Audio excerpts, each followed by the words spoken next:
Red wine and palm oil might seem like an unlikely combo, but stay with me here. I love palm oil based recipes, but I must admit, I tend to not appreciate the greasiness or the heavy mouthfeel that sometimes come with these stews. And so I was looking for a way to maintain the flavor but decrease the greasiness that sometimes come with this the depending on the preparation.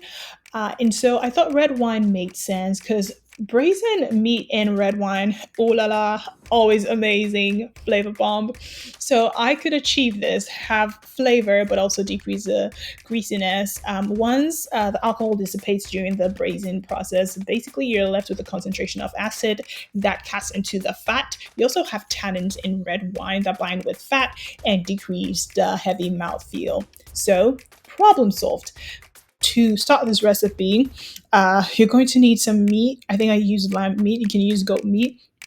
I'm using one onion, which I'm going to divide into two for different purposes. I also have garlic and ginger, some red pepper, some salt, tomatoes, about 2 cups, and palm oil.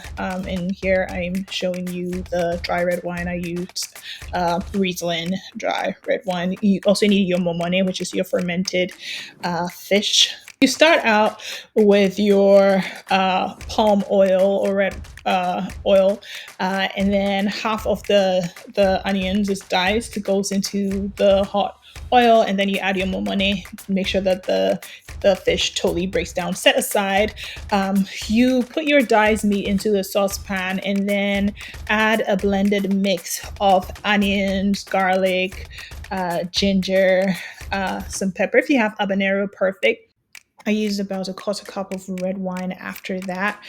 Make sure the alcohol totally dissipates before you add your tomatoes. This is super important. You want to concentrate the acid. So after that, you add your blended tomatoes. And once that is cooked down, you can add some tomato paste. I used half of the can and then stir to incorporate and let it cook for a bit till you reduce the amount of liquid.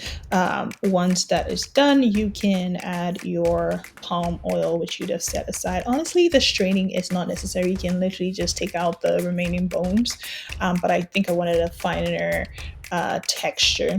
So you'd have cooked down. Again, after adding the palm oil, you start to see the oil on the surface. Once you achieve that, you can add whichever protein you want to add. Like I added chickpeas. You can add beans. So I'll show you how I incorporated this. I added this to my plantain, which I'd roasted. I can add it to some potatoes. Uh, you can also just poach an egg and put it on top of your chickpea stew. Add to some plantain. Amazing, guys, amazing. Um, you should check out my crash course on palm oil based stews. I show you how to make a spinach stew, but you would see how I make the gushi. For this recipe, I actually steamed the spinach before, so I added the gushi to the spinach, and then you can add your palm oil base. Stir to incorporate. Leave it on for say 30 minutes. I don't quite remember. I do remember leaving it on for like 30 to 45 minutes. And then you can add your salmon. I added some mushroom to this recipe. Then leave it on again for another 30 minutes to 1 hour. You just really want to cook it down and concentrate the flavors. But hope you like this. See you soon.